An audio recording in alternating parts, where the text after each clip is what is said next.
Ladies and gentlemen, our guest today has been the subject of so many superlatives, has performed before so many crowned heads, has been acclaimed and proclaimed in so many capitals of the world, that I think anyone who introduces him, certainly me, has difficulty knowing where to begin.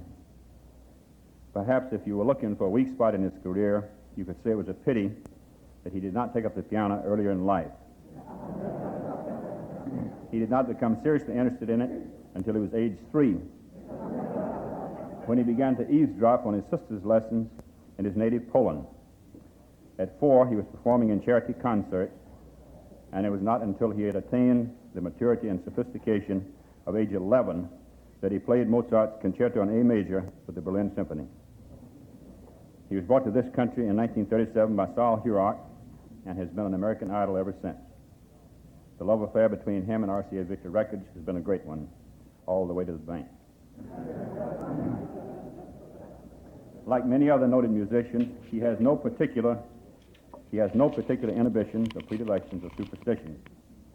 According to Time magazine, all that he takes along on a trip, in addition to his clothes, are a set of baby shoes, a turquoise marble, a set of jacks, one pipe cleaner doll, one acorn, and a crumbled plaster angel. Now in his 81st year and still growing musically, this gentleman has come to visit us here in our nation's capital.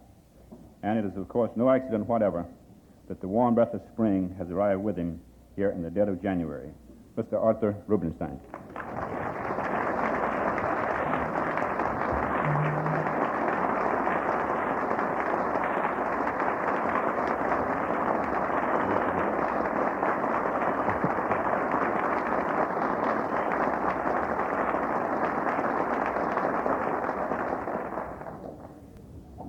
I was very touched by the few words I heard about me from the President, and never has the press been more truthful than in this statement.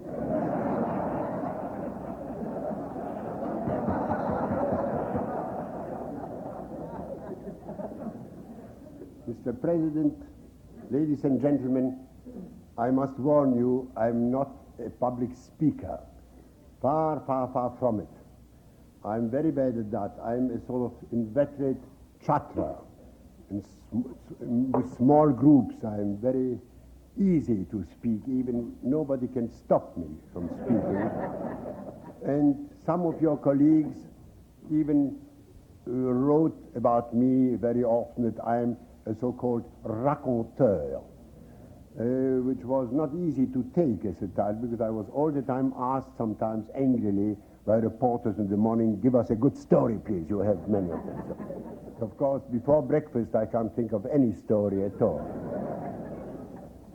But in any case, you know very well, I don't think you expect me to speak about football or baseball or Vietnam or the General de Gaulle.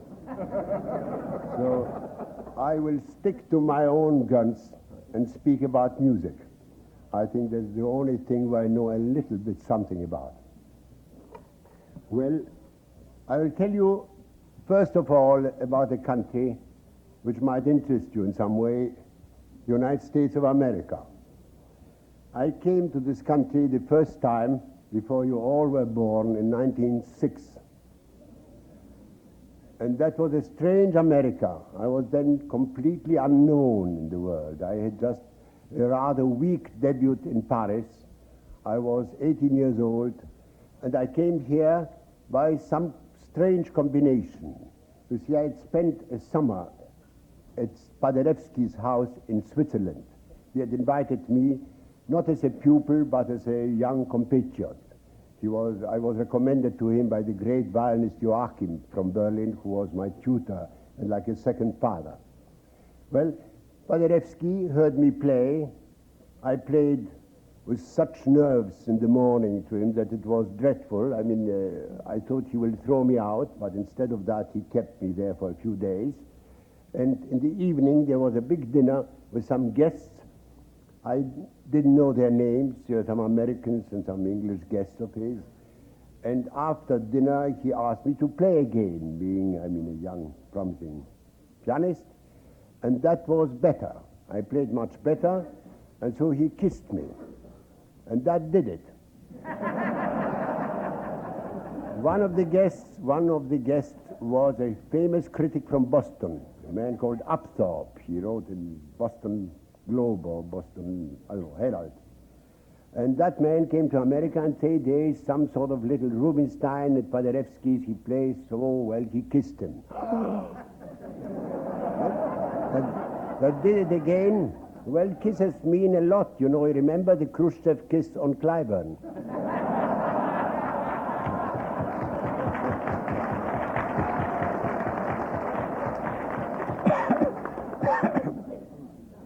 Well, I found out that I was sought after by a piano firm, which was Pianos Knabe from Baltimore.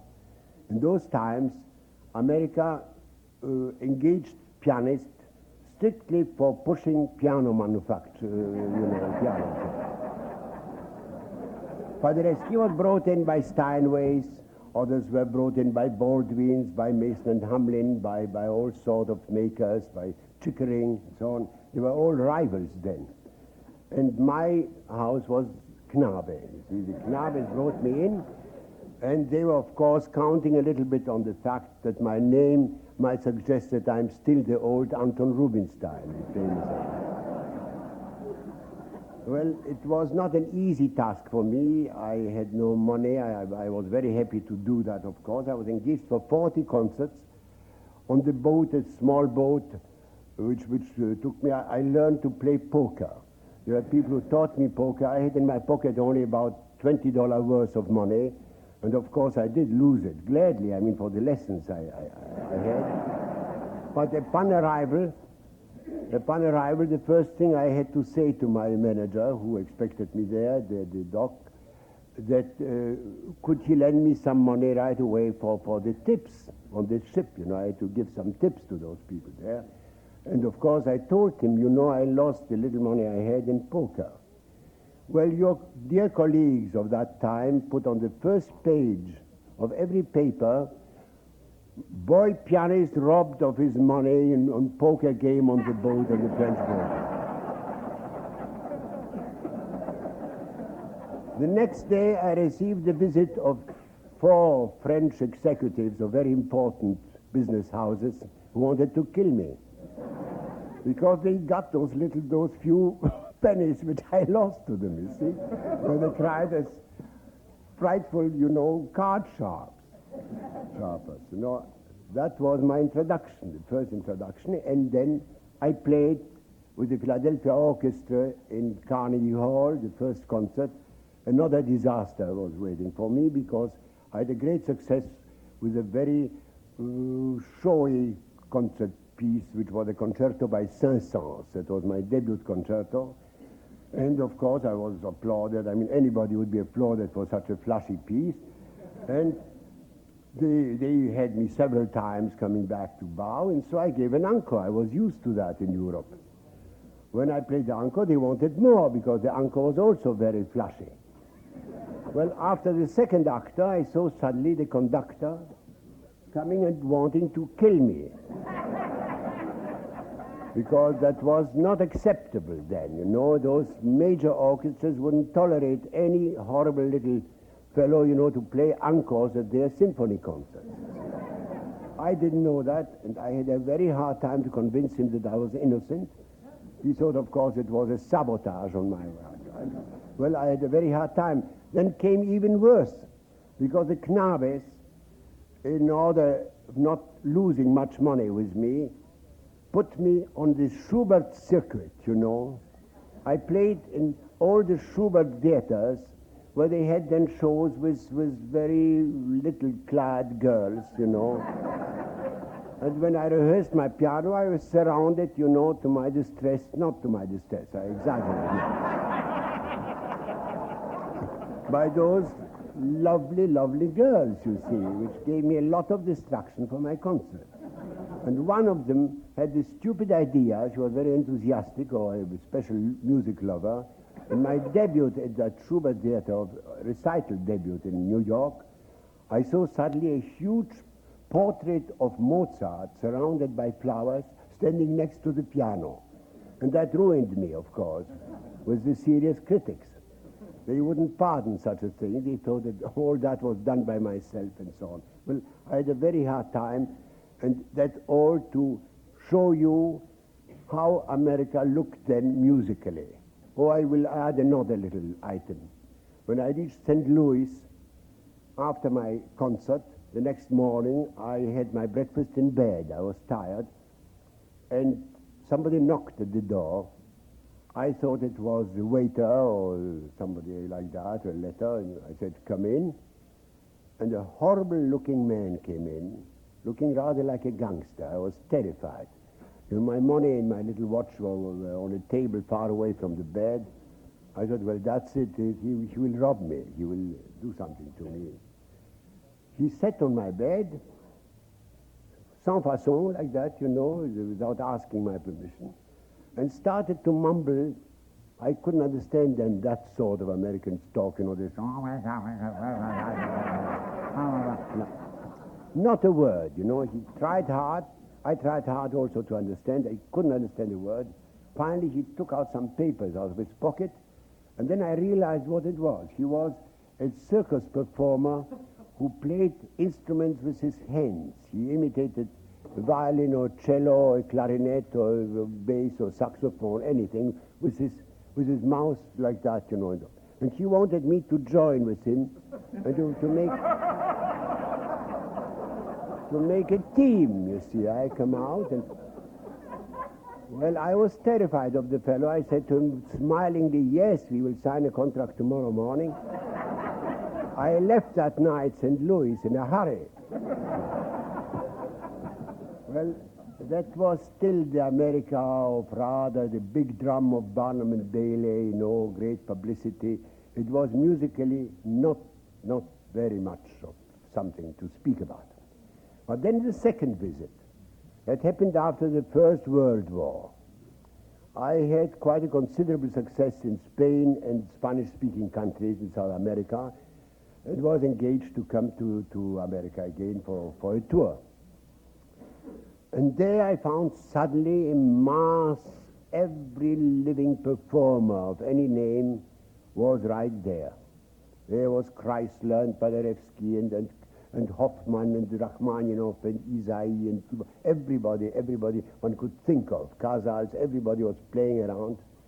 Well, I was not yet in the front league.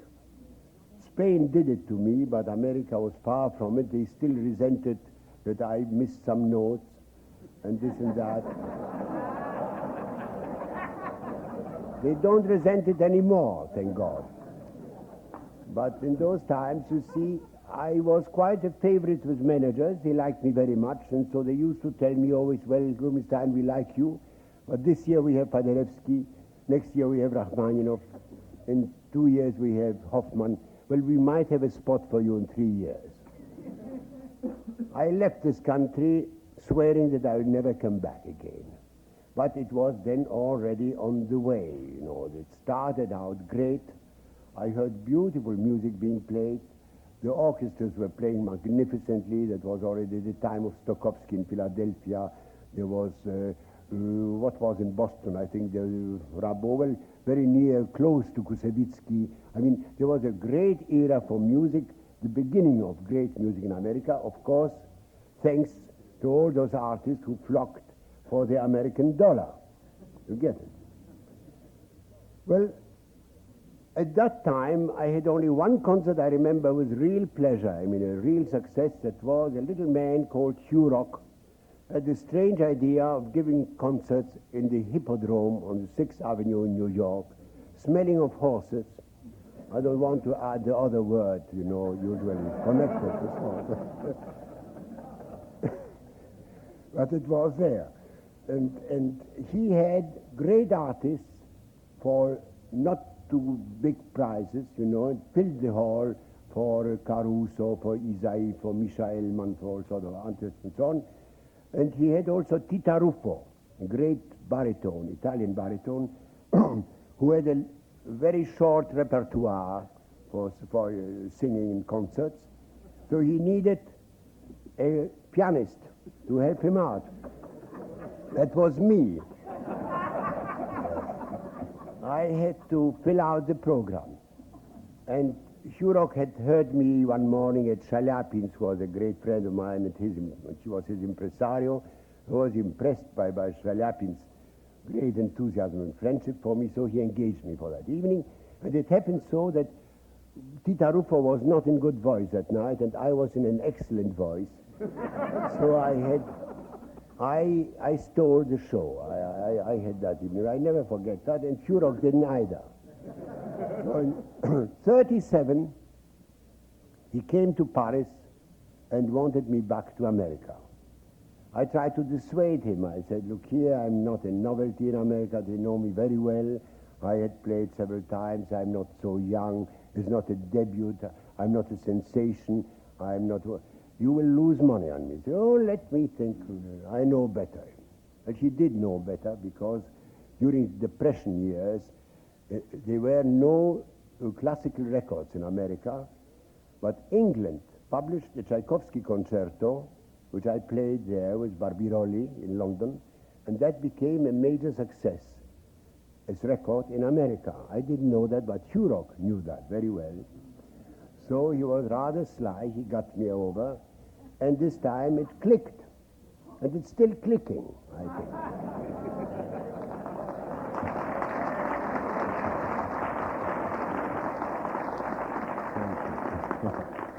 But I must tell you now seriously to consider what America has done in all those years, you see. I told you about 1960, 1919. But when I came back in 37, that was really something short of a miracle, you know. America at that time has beaten Europe to a pulp. I mean, Europe cannot compare with the musical development which had taken place in America. You know, I mean, you all know about, I don't know, I think there are 2,000 orchestras in this country. There are foundation who help, I don't know, I think there were 80 million or 65 million given by the Ford Foundation to help out orchestras all over the country. There are those marvelous centers, cultural centers, which you are going to have here even in Washington. I mean, New York showed the way. Now I find them all over the place. They build beautiful halls for music. Well, in small colleges, small universities, all over the country, they have halls which can fill 3,000, 4,000 people in places which don't have more than 10,000 inhabitants. And they fill those halls all right. Something which Europe would... I have so much with Hurok in my mind that I call him Hurok. And you see that is astonishing.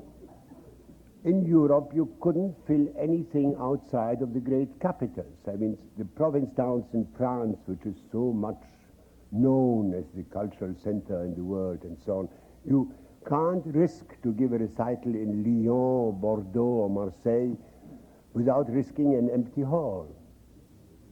Well, imagine what happens here. I played 2 years in succession in a little hole in the mountains between San Diego and Los Angeles called Escondido, which means the hidden one in Spanish, the hidden one. It looked like a gas station surrounded by some trees. And they filled the hall. 3,000 people were there. This is really unbelievable what happens here. Then, of course, radio and records and television also lately have a hand in that, of course. We were all frightened when those devices started that nobody would have thought of appearing in a concert. But then we suddenly realized, I speak of us interpreters, that there were millions of music lovers who didn't know they were music lovers, you see. They were always talking about the tired businessman, you know, who couldn't go to concert but went to the circus. He had to have a good time, you know. But suddenly playing poker or playing bridge, he listened to the radio playing a symphony by Toscanini or some great artist and so on. He said, I want to hear that. Ah, this is great. Well, we gained now a public all over the world, thanks to those devices which really started in the great fashion in America. So you should be very proud of your country, of my country now, my new country, which I'm most proud of, because we beat the whole world now in musical matters. Well, I'll come to another subject now. This is the subject of the art of interpretation, of the interpretive artist, I mean my own profession, my own job, which is a difficult thing to define, difficult thing to understand. There is a discrepancy. First of all, already there is not the right title for our kind. One called us interpreters. Well, interpreters are people who translate things from one language or show you places in Istanbul or in Athens. You call for an interpreter, or something to translate things. They call us also virtuosos. Well, virtuoso is considered by some critics as a great praise. They said, oh, he's a virtuoso, the kind like Liszt. Another one says he's merely a virtuoso. Nothing else. Then, if you come to the police and have to declare what you are doing and say you are a pianist, he thinks you are a pianist in some bad places. So, there is not a real good, noble definition, like, for instance, for a painter, a poet, writer, composer. That is clear. Well, the other part of it, also great difficulty and discrepancy, is that the composer, who is a creative one, considers us all these minor people who have just to play what is on the sheet of music they wrote out for us, and to stick to it. That would be, of course, very automatic and very bad. That wouldn't be a real interpretation. We have our own talents, born for interpretation. As the president who introduced me so nicely said, I played the piano already at age 2, and I played sonatas at age 3 and concertos at age 4. I was a finished artist before I was born. Well, you see, that shows only, that we do really, actually, we are born with our own talent for interpretation. We are the link between the composer and the public, because it's a dual action. The man who writes music, which is a dead thing on paper, and it must come to life by our talents, which might make it clear to the audiences and to the people. Otherwise, he wouldn't know what it's all about. Nietzsche, the German philosopher, used a term which I liked always very much. In his first book about Greek tragedy, the birth of tragedy, the title of the book, he called all the other arts Apollinian. He called them Apollinian arts because, in his conception, they speak in a third person. They show you something. They speak about something. They are not direct. While music is the only art which he called Dionysian, volcanic, eruptive, coming from nowhere, in itself, completely direct.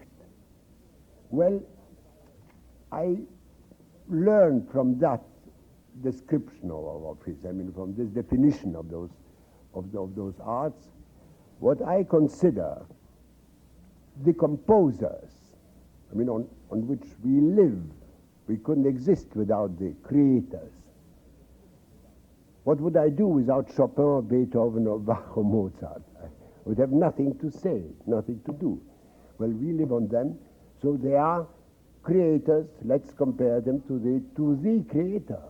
From nowhere they gave us music, and we get that on our, they seem to us like what, let's say, a landscape or somebody's face or a dead nature appears to a painter. When a painter makes a portrait, he's convinced that he couldn't paint you in another way than how he feels. And yet, every painter would make a different portrait of you. And that applies a little bit to us when we play, let's say, the same Beethoven sonata. You will take 20 pianists who will play with absolute respect for the notes, for the content, for the tempi, for all the indications written down by the composer, and yet it will sound like another piece of music, because we are what I call the Apollinian artists of music, and the composers are the Dionysian ones. I think it is rather clear. That gives us a certain title of nobility in our work.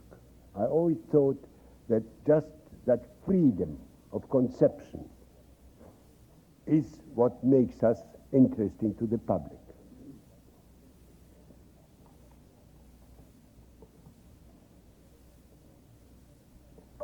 Well, there's another point which is rather interesting in my life, the point of celebrity. You see, one speaks so much about, oh, what does it feel being so well known, so frightfully celebrated, and so on. Well, there are lots of parts to it. You know, I was suffering agonies through 30, 40 years of my life because everybody asked me, are you related to the great Rubinstein? It was not so good. As a boy, I was so angry about this relation that I had a little sailor's hat, and I wrote on that, no relation. And that became very annoying at the time. Now, fortunately, he's dead since such a long time that they will probably ask him if he's related to me, if he were alive. But there are other things, you see. Sometimes it makes one not so much celebrated, but I would call it notorious, you know. Our face seems well known to everybody. So people who don't know who we are getting nervous in restaurants or airplanes or lobbies or something, look and call somebody, say, yeah, and then invariably someone who knows his landmark, you know. Well, I was on an Italian train once, and beautiful dining car, the deluxe between Milan and Rome. There's a long sort of two-car dining car, beautiful. And a table with some Argentine people recognized me. They heard me in Argentina, so they came to my table, made me sign some things for their nephews, aunts, mothers, I don't know what. They always ask autographs now for somebody else, never for themselves. Yeah, I should. So I signed it duly, and then the whole rest of the car started asking me for autographs, of course, even the waiters and the barmen, everybody. Well, I signed away, and then at last, an old Englishman, typical Englishman with lots of hairs in his ears and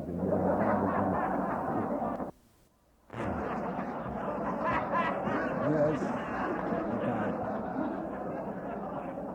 He was a Baedeker and so on. I mean, came up to me and said, oh, may I trouble you with signing on my menu, Mr. Stokowski?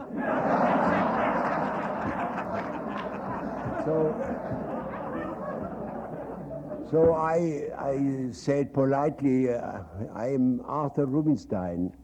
He said, oh, I'm so sorry. And he walked away. You see, no satisfaction. I had also a lady once also rushing up to me, saying, oh, it's so wonderful to see you in life. I love you so. It's so marvelous. The whole family adores you. Oh, we dream of you. Oh, you play your records. Will you sign something for me, Mr. Horowitz? That happens quite often. But on the other hand, there is a nice part to it. That is when people suddenly stop in snow on a cold day in the street and want to shake hands and say, oh, you gave us so much joy. And then friendly, I suddenly, in a bank, they recognize me and they believe me. They will give me money for my check without any further question. You know, I had lots of things. I could write a book about those sort of things and so on. Well, There was one annoying thing also. That is my name, Arthur, you see. That is the fault of my manager, Mr. Hurok, who saw that my ancient Polish passport had my name spelled without an H, because in Polish my name is Artur. In Russian it is Artur. In German it's Artur. It sounds like 8 o'clock. Artur. In Italy and Spain I'm Arturo. In France, I'm Artur. You know, you must make the mouth to kiss somebody, you know, Artur. Well, and in America, in England, I was good old Arthur. It's a Celtic name. But Mr. Hurok was nervous for my success, I mean, for my career, thought that this leaving out the H will do it for me, you know, I mean. It creates a sensation, you know, in the whole country, and what he created is a great annoyance for me. I remember once in Omaha, one of reporters of the paper in Omaha came to my hotel in the morning. I was very nervous. I had to go and see the piano and all sorts of things, and he said to me, I will just keep you, I have a deadline. Tell me quickly, how do you spell your name? With an H or without an H? I said, look here, it doesn't make any difference. And you know, he said, yes, but do you like it with an H? I said, I sign my checks with an H, but my American passport is H. But you, why did you publish it here? The program says without H. I said, look here. Finally, I became very impatient. Please pardon me the expression. I said to hell with Artur. Arthur, it is Arthur. I left for Minneapolis, where I had a rehearsal at 9 in the morning, and gave orders not to be wakened before 8 o'clock. At 7 in the morning, the telephone rings from New York. Time magazine wants to know, did you really say to hell with Artur?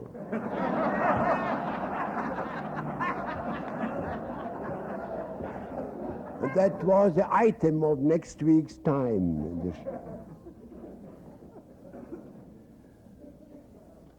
Let's speak a little about modern music. I'm sure that somebody will ask me about my attitude toward the new, completely new trend of music.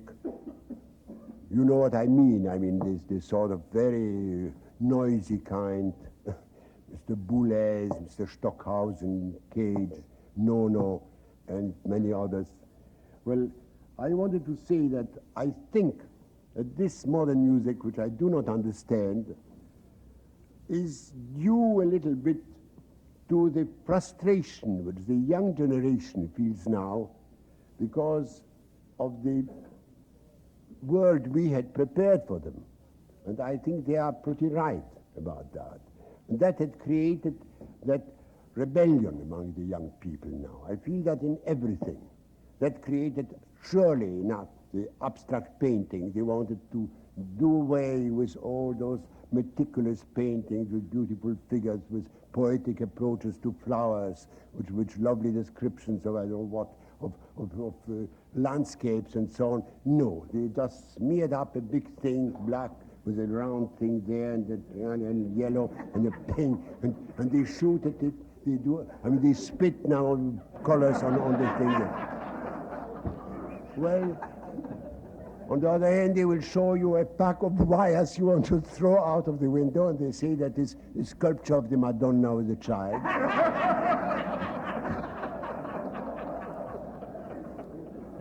They play to you music which you, half the time I have to close my ears, and then I'm sorry for every instrument because they look like wanting to break them.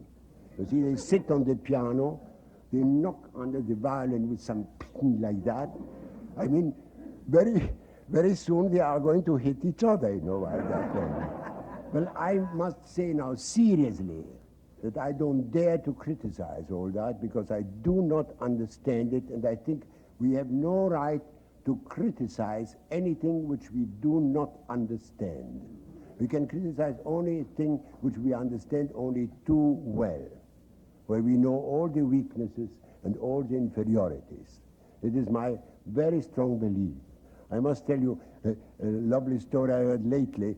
Picasso received a very wealthy lady who was out to buy some of his paintings, looked around and said, "Mr. Picasso, what does this painting represent?"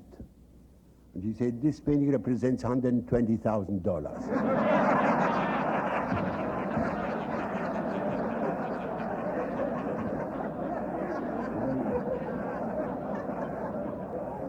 Well, I will stop talking because you got me now that I feel like in a little room chatting with my friends.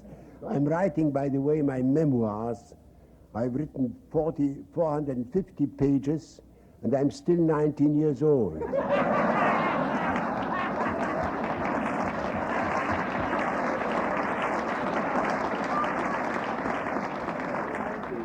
So I try very hard not to give everything away.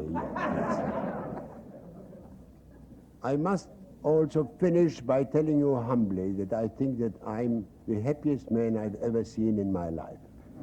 I had a wonderful, wonderful life, thanks to all sorts of circumstances, which I will describe in my memoirs, I hope. And I thank you very much for your patience. Thank you very much.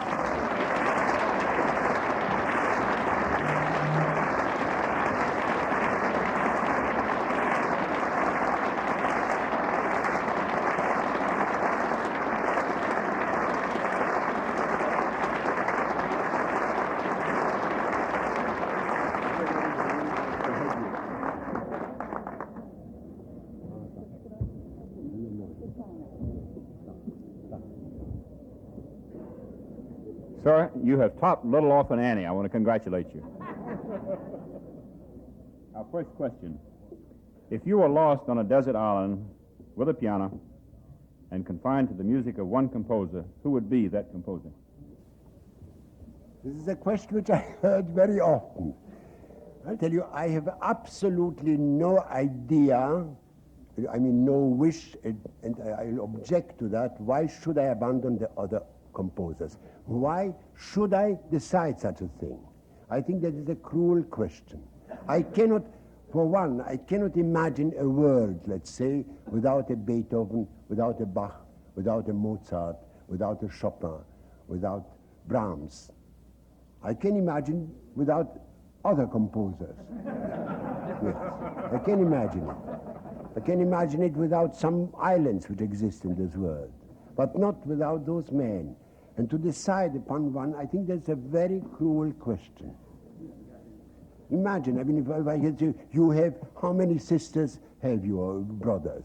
Or you say 3 sisters and 3 brothers. Which would be the one, if the others were killed, you would like to keep?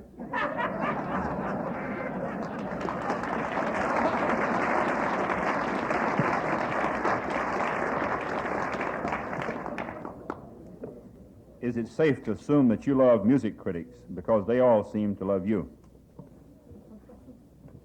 Well, it's very simple. I love them when they love me.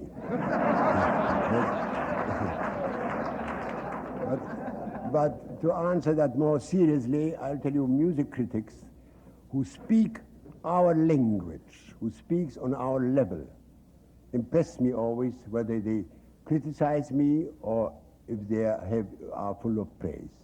It doesn't matter, because when they speak on my level, they speak to me from a high musical standpoint, they impress me. They give me to think, and sometimes I receive a good lesson from them.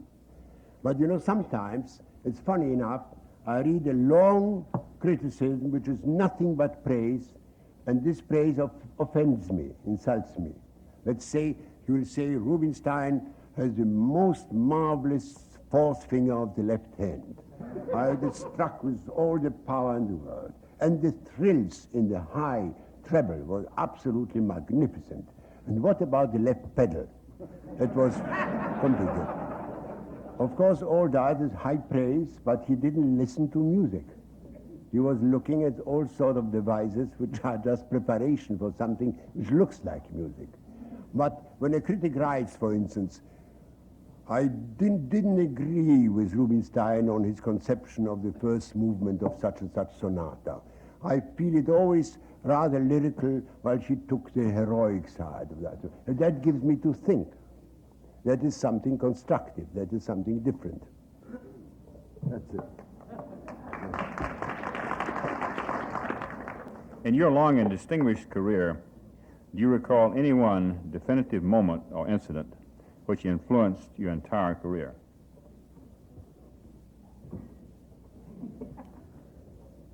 Well, yes.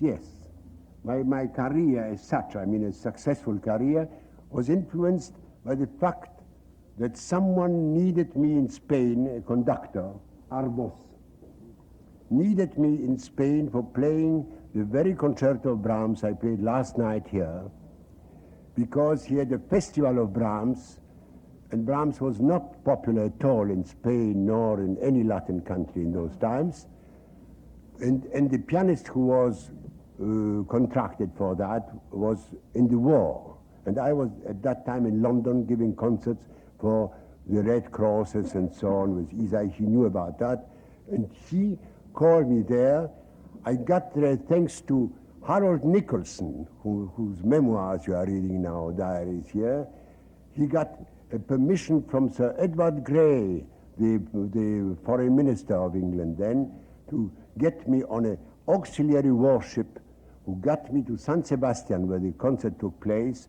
And they started, instead of that concert, I gave about 150 concerts in Spain, became fantastically liked there. I mean, the great favorite of that country.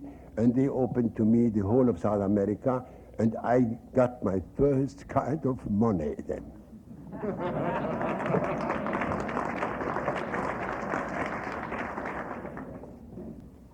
Does your approach to programming differ from country to country? This, I sometimes try, but I'm wrong in doing that. I'm wrong. One shouldn't do that at all. I try to snub China. I had played in China in 35.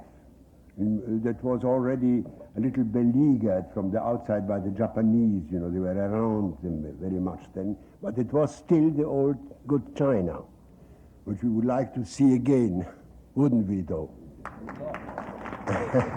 So I played in Peking and Tianjin in Shanghai and so on and so forth and so on. And finally I played also in Hong Kong, and having fine success in Hong Kong, but I played always for the European colonies. You know, I saw nothing but French, Russians, Americans, English and so on. Very few Chinese came to the concert, but Hong Kong impressed them so much that the university in Canton, a very pure Chinese city, invited me to give a concert at the university for the students, and I mean for real Chinese, for a Chinese public.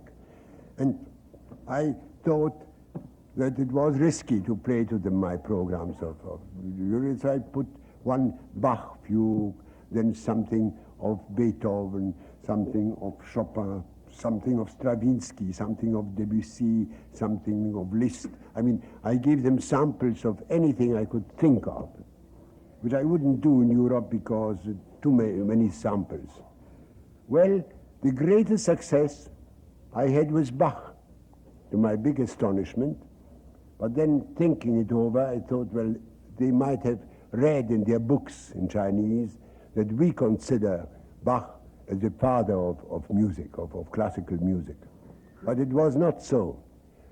The rector of the university told me, a very learned man, an Oxford student and so on, he told me, no, you know, the Chinese are very clever with their hands. So technical problems don't impress them at all, you know. Liszt and things like that pass by without great impression. But greatness, that is what. Well, imagine those innocent Chinese who had no idea about our music yet. They only got to it lately. They felt that Bach was greater than the others, and we didn't yet. We still applaud a Liszt piece much more than any Bach fugue or Bach prelude.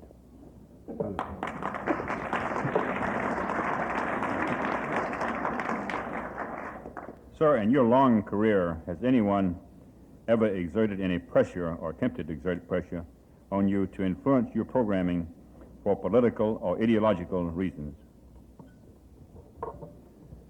Well, this is something I like that question very much. You see, I forgot in my long chatter before to mention the fact that I consider that music the greatest element for peace existing in this world.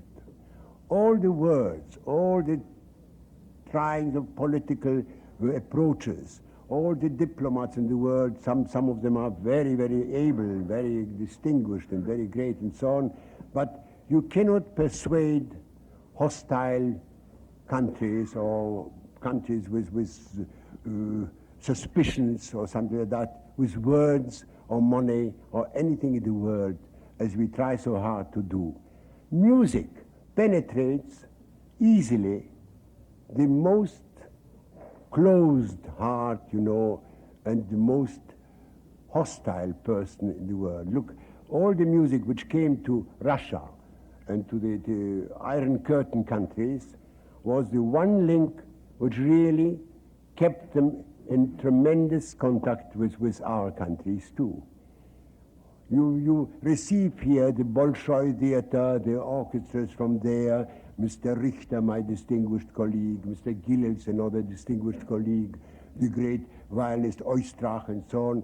The American public loves him and so on. On the other hand, when we send there Isaac Stern, our great orchestras, great conductors, great violinists from our countries and so on, pianists, well, they all are received there with open hearts and open hands and so on, without any suspicion, anything at all. They believe suddenly that as the music is being done and given with such exuberance, with so much heart and so on, the other people must be a little bit like it. You see, music has no definite language. I'll give you a little incident. I told you about my success in Spain. Well, I had for years the king and queen as friends, Alfonso, the last king of Spain, and the Queen Victoria Eugenia. She was even lending me her own Steinway piano in secret for every concert. It was sent out to every concert from the palace for me. And so, of course, all the Spanish aristocracy, the monarchists and so on, were my great supporters, great friends. They always adorned the boxes at my concerts and so on. Then came the revolution. Well, before the revolution started, but there were great disquieting days already, I've never forgot a very strange incident.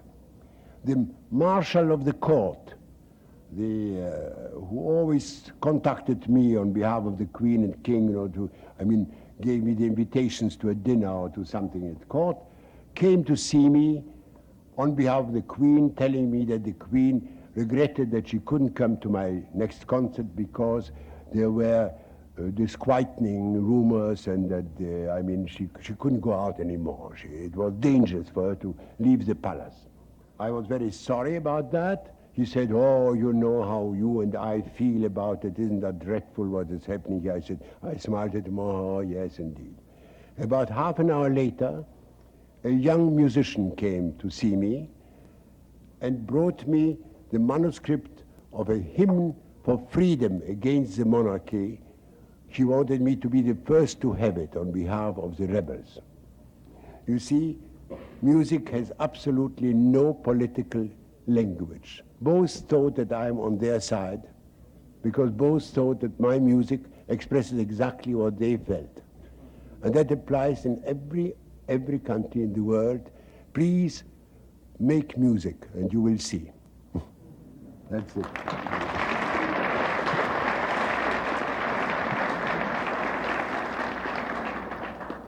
We understand the United States today has a large crop of good, even very good, young pianists. What do you think of them, sir? Well, it is wrong to speak of a crop of pianists because I don't like the word crop. No. But In general, I refuse always to generalize things in art. I think it is a very difficult thing to speak about.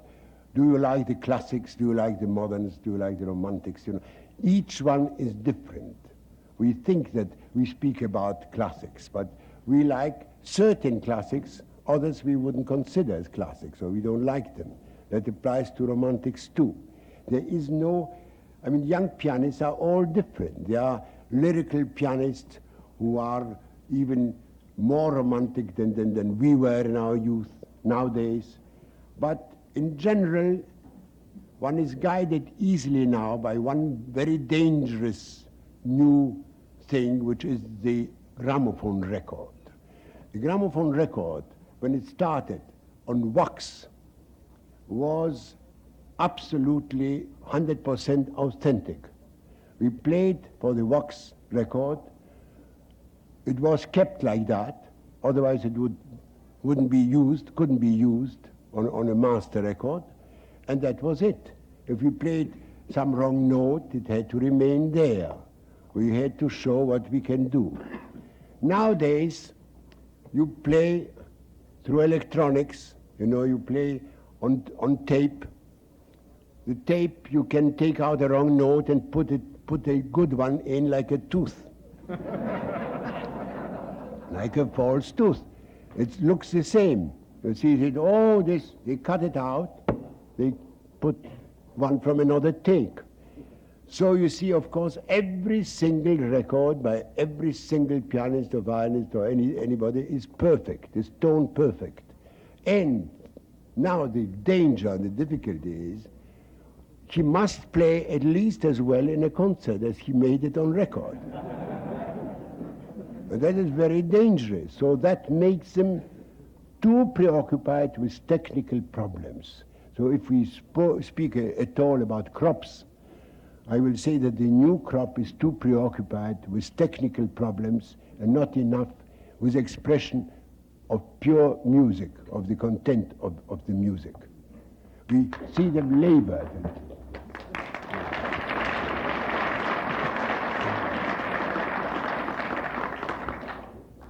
What is your secret or formula for staying so young and active?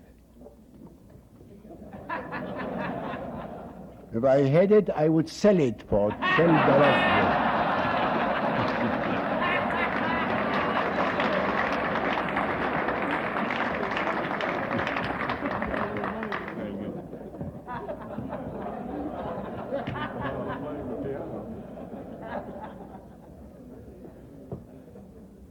Mr. Rubinstein, it's been a very great honor to the club to have you here today. And so at this time, may I present you from the National Press Club with a certificate of appreciation in honor of the occasion and of the courtesies you have extended to the American press over many, many years. Yes, thank you.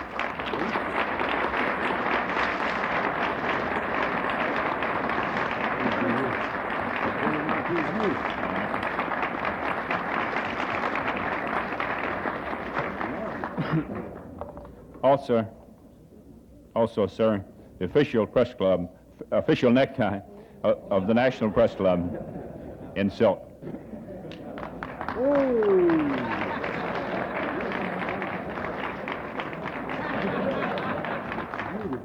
Thank you very, very much. I will remember that Thank you, sir. Of this day. I wear it on very special occasions. Thank you. Thank you. Now, a final question. Paderewski made it. When are you going to run for public office, and what state?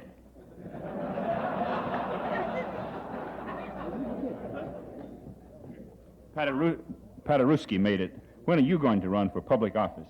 When will you become a politician? Clemenceau, the great Frenchman, received Paderewski when she became premier in Versailles, at the peace conference there. Paderewski represented Poland then as prime minister. And she went to visit Clemenceau to take his advice on some question, political question. Clemenceau said, oh, you are the great pianist, the great musician Paderewski? Yes. Now you are premier? What a downfall.